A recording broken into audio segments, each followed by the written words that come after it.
उत्तरकाशी के टनल में फंसे वो 41 मजदूर जिंदगी और मौत से जूझ रहे थे। एक तरह से यूं कह लिए कि पल पल जो बीत रहा था वो उन पर भारी पड़ रहा था। लेकिन कल जब रात उनको रेस्क्यू करके निकाला गया तो गब्बर सिंह नेगी जो उनके ग्रुप लीडर थे, जब वो बाहर आए, सबसे अंत में वो बाहर आए, तब उन्होंने क्या कुछ कहा ये तो कैमरे पर नहीं आया, सामने नहीं आया। लेकिन प्रधानमंत्री नरेंद्र मोदी ने गब्बर सिंह नेगी से बात किया।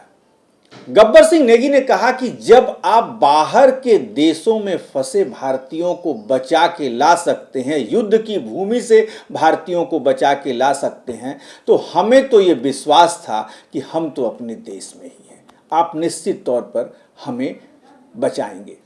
प्रधानमंत्री ने गब्बर सिंह नेगी और जो तमाम मजदूर फंसे थे टनल में उनसे बात की। हम दिखाते हैं पूरी बातचीत आपको कि गब्बर सिंह नेगी से प्रधानमंत्री क्या कुछ पूछ रहे हैं और गब्बर सिंह नेगी क्या कुछ कह रहे हैं। आपके साथ और कौन है जो बात करेंगे? मेरे साथ है sir Gabbar Singh Negi sir, tunnel foreman है सर। हाँ, गब्बर सिंह नमस्ते सर। जय हिंद, राम राम, नमस्कार सर। नमस्कार नमस्कार गब्बर सिंह, जय हिंद।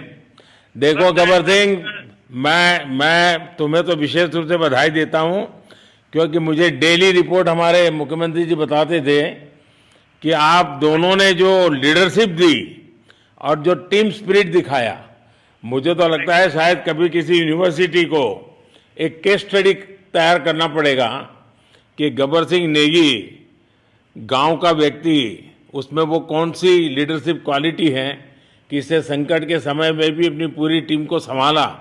और आप तो लोकल होने के कारण आप बहुत आसानी से चीज़ें समझा भी पा रहे थे, तो मैं आपकी तरफ से सुनना चाहूँगा गब्बर। बहुत बहुत धन्यवाद सर, थैंक यू सर आप लोगों का। सर ये सब आप लोगों का आशीर्वाद था सर, आप लोगों ने हमारा हौसला बढ़ाया सर। हमारे माननीय मुख्यमंत्री पुष्कर सिंह धामी साहब हमसे बात करते थे सर, वो हमसे हमारे कॉन्ट्रैक्ट में बराबर बने रहते थे सर।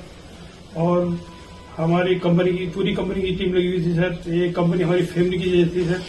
कंपनी की तरफ से भी सर कोई कमी नहीं हुई सर हमारे, उन्होंने किसी तरह कोई कसर नहीं छोड़ी, दिन रात एक किया सर।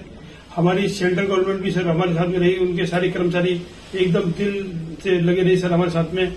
हमारी स्टेट गवर्नमेंट भी हमारे साथ में पूरी बराबर बनी रही सर। हमारी एनडीआर की टीम, एसडीआर की टीम, उन्होंने बराबर हमारा हौसला बढ़ा के रखा सर। वो लोग तत्पर डे नाइट एक किया सर, दिन रात उन्होंने मेहनत की सर और हमारा हाल चाल लेते रहे सर। इसलिए सर हमारा मतलब आप जैसे हमारे देश के प्रधानमंत्री है सर, आप जो है जब बाहर से हमारे देश के कंट्री अदर कंट्री से आप लोग खींच के इंसान को बचा के ला सकते सर, तो हम तो सर अपने घर में थे, इसलिए हमें कोई दिक्कत नहीं सर। यहाँ पे हमारे भगवान मतलब भोगनाथ बाबा जी है सर, उनके ऊपर भी सर हमें बहुत विश्वास था और उनकी कृपा भी हमारे पास और हमारे सारे दोस्तों के ऊपर बनी रही सर। और ये दोस्तों का भी बहुत बहुत मैं शुक्रिया अदा करना चाहता हूँ सर, जिन्होंने कि इस मुश्किल की घड़ी में सर एकदम आराम से रहे और हमारी हर बात सुनी है, जैसे हमने कहा उन्होंने सुना सर और हमारे बताए हुए रास्ते पे चले सर।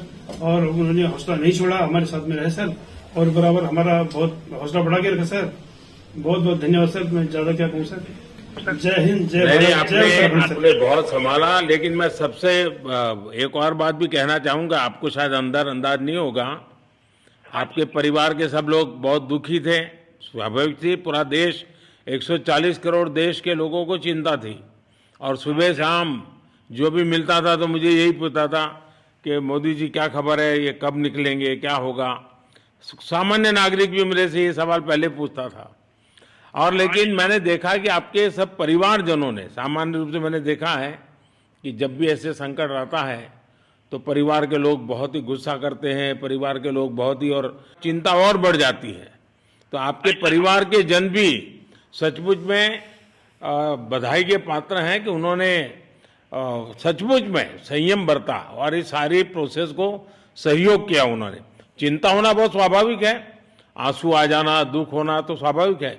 अच्छा, आप में से ऐसे कोई थे जिसको पहले कभी कोई मुसीबत झेलनी पड़ी हो काम करते करते, वैसे अंदर कोई थे जिससे कोई अनुभव काम में आए हो आपके?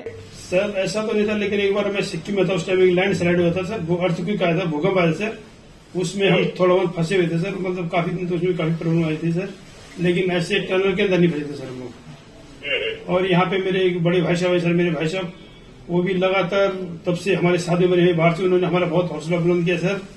वो यहाँ पे उत्तराखंड पुलिस में ऑफिसर्स हैं सर, ऑफिसर थे सर, उनको हमारे वो भी अंदर थे क्या? नहीं सर, वो बाहर में थे, बाहर से वो हमारा हौसला बढ़ाते थे सर। नहीं, बाहर वालों के संपर्क में मैं लगातार रहा, बाहर वालों के तो संपर्क में मैं लगातार रहा, क्योंकि मुझे जानकारी रहती थी। और मैं चाहूंगा साहब, मुझे बताया कि आप सभी साथ में बैठे हो, क्योंकि मेरा पहला आग्रह था कि वहाँ सारी एम्बुलेंस वैन खड़ी रहे और सबको पहले एक बार हॉस्पिटलाइज किया जाए। लेकिन मुझे तुरंत डॉक्टरों ने बताया कि भाई इन लोगों की तबीयत इतनी बढ़िया है, ये लोग इतनी मस्ती से अंदर रहे हैं और इतनी हिम्मत है कि फिर मेडिकली तो कोई प्रॉब्लम ही नहीं है। तो मैंने कहा फिर ठीक है, मैं रात को ही बात कर लेता हूं सबसे। तो आपने सुना गब्बर सिंह नेगी, जो एक तरह से कह लीजिए कि ग्रुप कैप्टन थे उन सारे मजदूरों का, उन्हीं के अंदर भीतर खुदाई चल रही थी और सारे मजदूर को भी हमने बैठी हुई तस्वीरें आपको दिखाई। तो गब्बर सिंह नेगी ने यही कहा कि जब आप युद्ध के समय बाहर के देशों से हम भारतीयों को बचा सकते हैं तो हमें ये निश्चित तौर पर विश्वास था कि हमारे प्रधानमंत्री हमें बचाएंगे। ऐसी तमाम खबरों के लिए आप बने रहिए हमारे साथ। नमस्कार।